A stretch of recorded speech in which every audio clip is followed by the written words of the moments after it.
Le Seigneur soit avec vous. Évangile de Jésus-Christ selon saint Matthieu.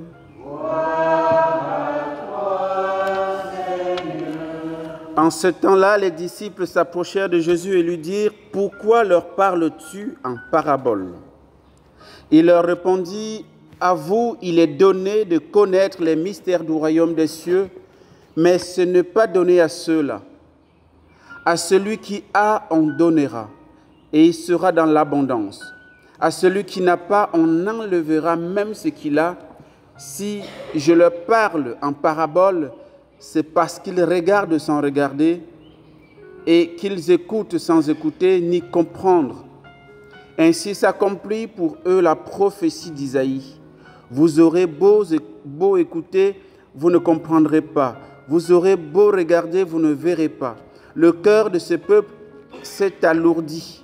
Ils sont devenus durs d'oreille, ils se sont bouchés les yeux, de peur que leurs yeux ne voient, que leurs oreilles n'entendent, que leur cœur ne comprenne, qu'ils ne se convertissent, et moi je les guérirai. Mais vous, heureux vos yeux puisqu'ils voient, et vos oreilles puisqu'elles entendent.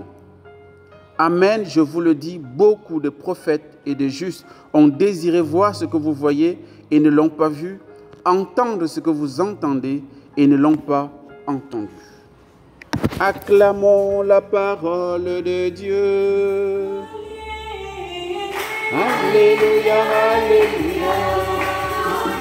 Alléluia, alléluia. Alléluia, alléluia. Bénissons le Seigneur.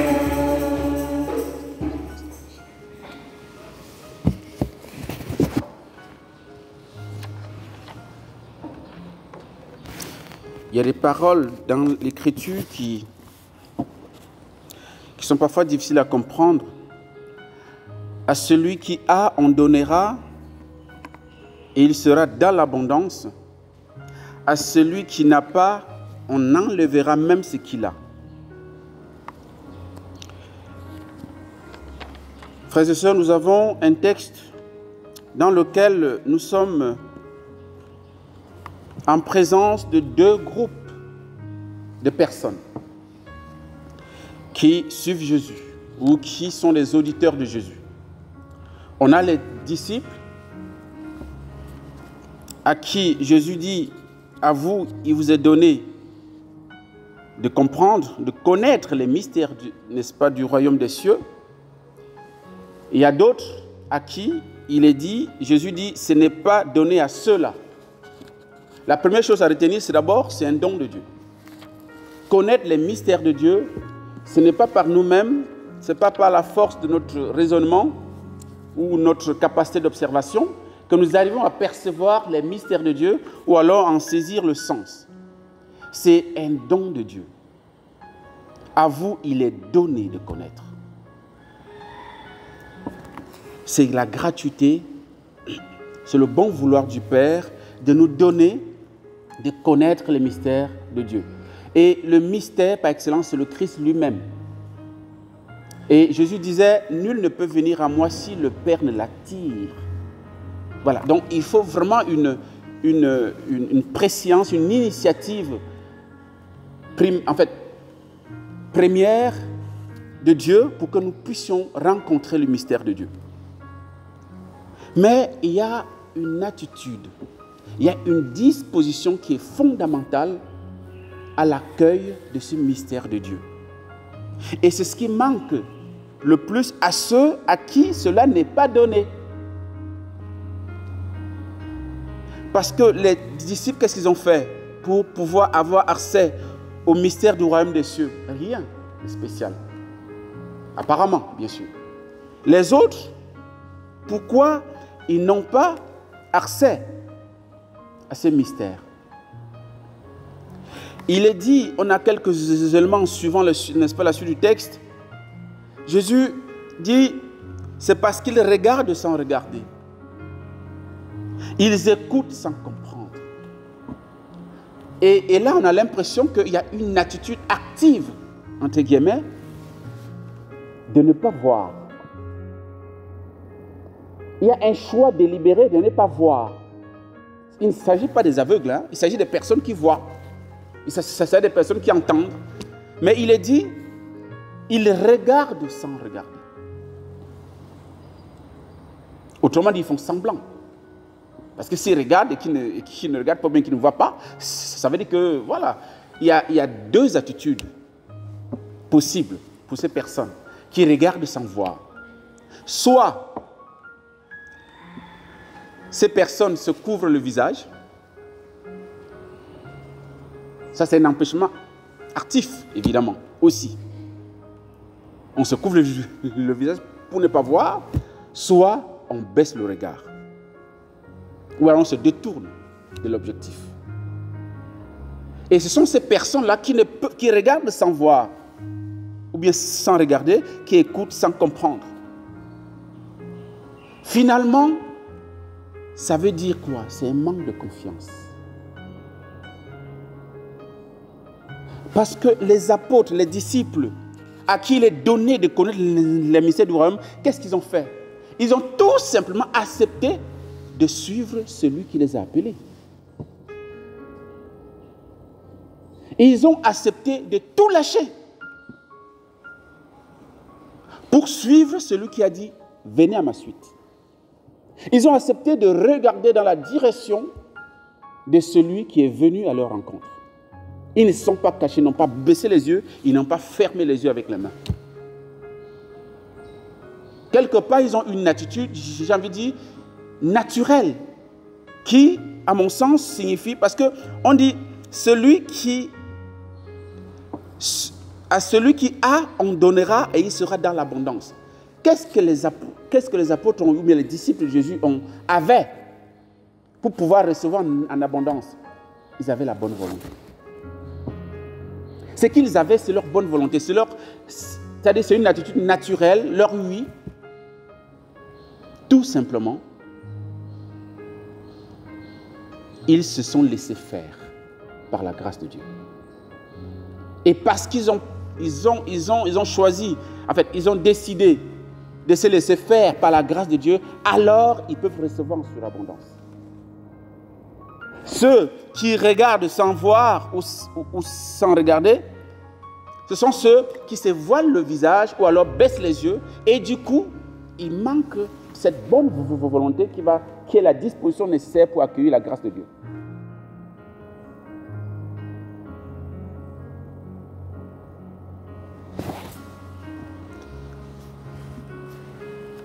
À celui qui a, on donnera, il sera dans l'abondance. À celui qui n'a pas, on enlèvera même ce qu'il a. Lorsqu'on suit le Seigneur avec des calculs, parce qu'on se rend bien compte que Jésus, il n'avait rien, il n'avait pas de villa, il n'avait pas des entreprises florissantes, il n'avait rien. Mais suivre un type comme ça, il faut avoir de l'audace. Il faut avoir une confiance folle. Il faut être un petit peu fou. Ceux qui regardent sans regarder, ceux qui écoutent sans comprendre, ce sont ceux qui calculent le gain à avoir en suivant un type comme ça. Quel est le bénéfice à avoir? Qu'est-ce que je vais gagner? C'est une question existentielle, on est d'accord. Mais dans le royaume des cieux, dans le mystère de la foi, dans le champ de la vie chrétienne, les options changent. Les déterminants changent. Si nous suivons le Christ pour avoir du profit, pour avoir une situation, nous sommes trompés d'adresse. Et les disciples, en fait, au début, je pense qu'ils n'ont pas réfléchi. Et justement, c'est ça que le Seigneur attend. La bonne volonté. Et l'acte de foi, l'acte de confiance absolue et aveugle. Les appelés n'ont pas réfléchi à ce qu'ils perdaient, à ce qu'ils devaient gagner après. Non, ils n'ont pas réfléchi. Pierre a laissé la barque et tout, les filets, ils ont suivi Jésus. André, même chose. Jean et Jacques, pareil. Matthieu même a laissé son bureau d'impôt, il est parti. Vous pensez qu'ils ont réfléchi un temps soit peu ce qu'ils ont gagné, ce qu'ils devaient gagner? Je ne pense pas.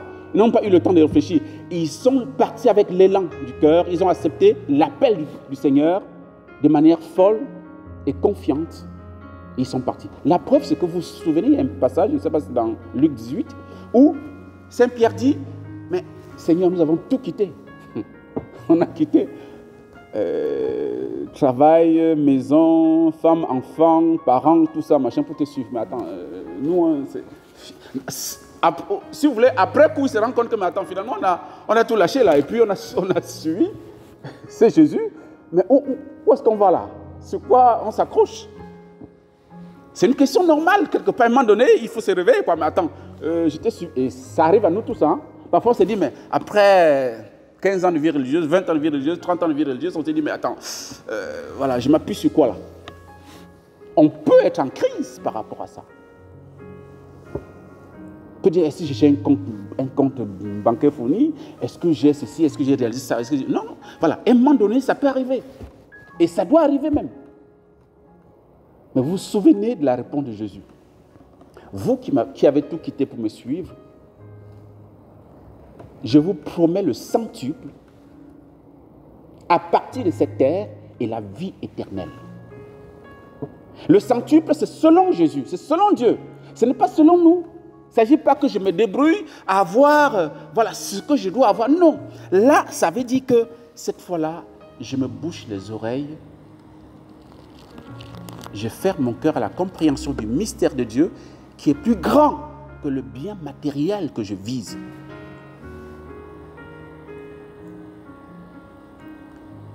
Se boucher les oreilles,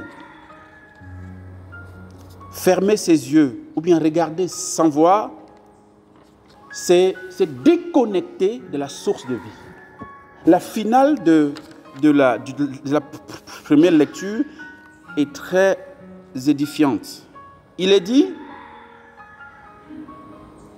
oui, mon peuple a commis un double méfait. Ils m'ont abandonné, moi la source d'eau vive, et ils se sont creusés des citernes fissurées qui ne retiennent pas l'eau. Ils ont abandonné celui qui est la source d'eau vive. Et vous savez que la source d'eau vive, l'eau vive vient d'en haut, frères et sœurs. Ça tombe d'en haut. Donc il faut avoir le regard tourné vers le ciel, vers la verticale, vers la source d'eau vive. Et c'est ça l'attitude de quelqu'un qui a la bonne volonté, qui a la confiance en Dieu, qui attend tout de Dieu. Par contre, ceux qui ont choisi de fermer les yeux, de baisser la tête, ils ont préféré des citernes. Ils ont préféré chercher de l'eau par eux-mêmes, chercher leur salaire par eux-mêmes. Ils ont creusé des puits. Et pour creuser, il faut baisser la tête. Autrement dit, il faut te détourner de la source d'eau vive pour chercher à tes pieds. Autrement dit, pour chercher dans le monde, sur la terre.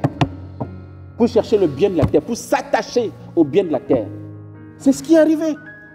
Des citernes fissurées qui ne retiennent pas l'eau. Souvenons-nous que le ciel et la terre passeront, mais les paroles du Seigneur ne passeront pas, parce qu'elles sont vie éternelle. Elles nous communiquent la vie. Le Seigneur nous invite à interroger notre manière d'écouter, notre manière de regarder. Le regard touche à la foi. L'écoute touche aussi bien sûr à la foi, mais aussi à la charité et surtout aussi à l'espérance.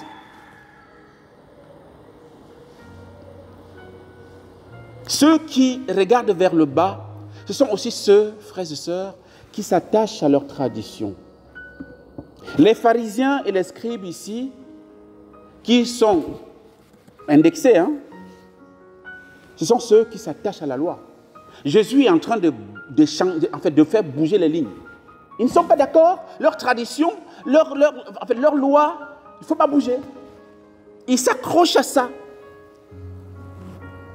Et Jésus, lorsqu'il dit que celui qui n'a pas, on enlèvera même ce qu'il a, c'est-à-dire que leur loi même va perdre leur sens s'il ne s'ouvre pas à la nouveauté qui vient à travers lui. ça ne servira plus à rien. Les disciples, en choisissant de marcher à la suite de Christ, acceptent et la loi et surtout même son accomplissement. Jésus a dit dans Matthieu 5, verset 17, que je ne suis pas venu abolir, je suis venu accomplir. Jésus est l'accomplissement. Donc, il ne faut pas s'accrocher à la loi, il faut s'accrocher à l'accomplissement, à la plénitude. Jésus est la loi nouvelle. Et nous, aujourd'hui, nous pouvons nous accrocher aussi à nos traditions.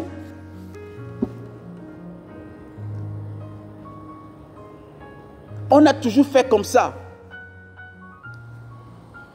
Et je ne sais pas, j'en parlais l'autre jour de l'autre côté. Je disais, mais nous, on est des Bantous. D'accord? Parfois, voilà, on est attaché à nos traditions, à nos petits machins, à ce que la grand-mère nous a donné, voilà, grand-père nous a donné, aux écorces, à ceci, à cela, à des incantations, à des rites, à des machins bizarres. Même quand on a rencontré le Christ, on continue encore avec ça. Mais, attendez, il n'y a pas plus aveugle que celui qui refuse de voir. Il n'y a pas plus malheureux que celui qui refuse de lâcher prise en face du Christ. Et ça confesse, en fait, ça révèle le manque de confiance en la parole de Dieu, en la toute-puissance de Dieu. Lorsque je ne peux pas m'accrocher à Jésus seul, ça veut dire que je doute de sa toute-puissance. Il faut que je m'accroche à des petits écorces, que je m'accroche à un rituel bizarre, à des incantations qui ne glorifient pas évidemment le nom de Dieu et qui me tirent vers le bas. Et je creuse ma propre citerne pour m'engloutir, pour ma perte. Le Seigneur nous invite à choisir l'accomplissement. L'accomplissement, c'est le Christ, frères et sœurs. Avec lui, il faut faire un chèque en blanc. C'est le risque. En fait, avec lui, c'est l'assurance vie. À celui qui a, on donnera et il sera dans l'abondance. Souvenez-vous que le Christ, dans Jean chapitre 10, verset 10, je crois, nous le dit, hein, je suis venu pour que vous ayez la vie et que vous l'ayez en surabondance. Jésus, c'est la surabondance. Lorsque vous prenez Jésus, en même temps, à côté, vous avez autre chose, ça ne marche pas. Jésus veut le 100% ou rien. 99% ne l'intéresse pas. Donc le Seigneur nous engage aujourd'hui à être radical dans notre relation avec lui, à choisir la source d'eau vive plutôt que nos citernes fissurées, qui n'a pas de profondeur et qui ne peut pas retenir de l'eau. Parce que notre eau, elle est passagère. Or, l'eau que Jésus donne, c'est le Saint-Esprit. C'est cette source d'eau vive qui va nous garder dans l'intimité du Seigneur, en présence du Seigneur, tout au long de notre vie. Demandons cela au nom du Père et du Fils et du Saint-Esprit.